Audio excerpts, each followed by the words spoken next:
How you doing? My name's Tom Crandall from EndTheTrendNow.com. So what I have here is called the Omega Vert 350 juicer. It's a single auger juicer. So if I pull this thing off here, what an auger looks like actually is this little thing here. So I'm gonna just put that right back in.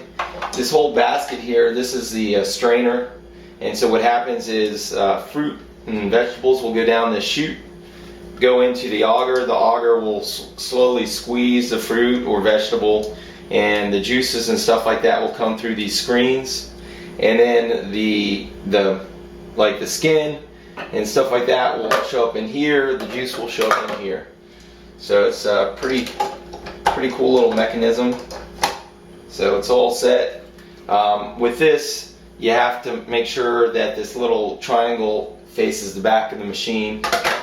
So just put it in here like that. Now it faces the back and we're good to go. So what I have here is I have some red pear, carrots, kale, and some cucumber. And so that's going to be my juice for this morning. So I'm just going to turn this sucker on.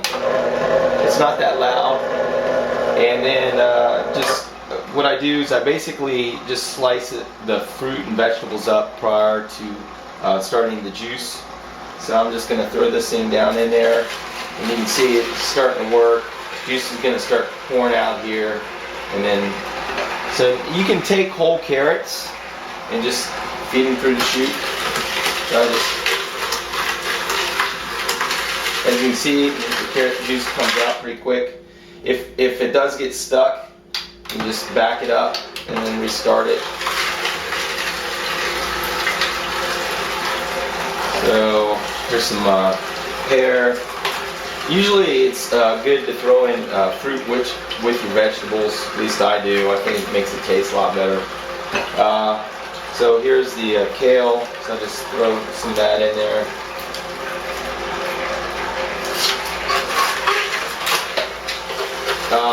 If your food gets stuck in the chute for whatever reason, you have this little thing here, you can sort of mash it down. And typically what you want to do is alternate. If you have like these leafy greens, just put like one of those in and then maybe a piece of fruit. So you can see it's like really working. This stuff's it's pretty dry. You can give it to your dogs too if they want to eat something. But as you can see, I'm not like even doing anything. The feeder is just taking the vegetables and fruits and stuff like that right down. So here's a big leaf. Just sticking in there.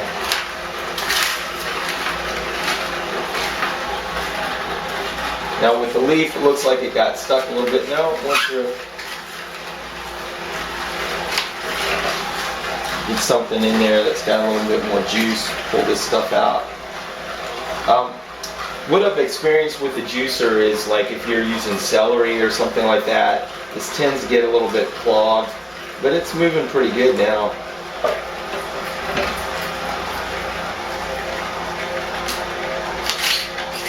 This makes eating your vegetables really easy because you're drinking it. But yeah, I mean, this is a great machine, and it's a good way to get your vegetables in. When you think about it, how many people eat a whole cucumber or a whole pear on their salad? You know, it's usually just a little bit of a pear, or if you put pears in your salad. Okay, the feeder's not doing it, so I'll just push it down. And we're pretty much done. So I got nothing left here. And so I'll just let this run for a few seconds, get the remaining juices out, and you can just stop it. These are plastic trays, and so once the juice is sort of dripped out here, it's got a nice little pour spout on the side, and you can just pour it in. What I like to do after I have finished juicing is I'll pour water down here to try to clean up the juicer a little bit better.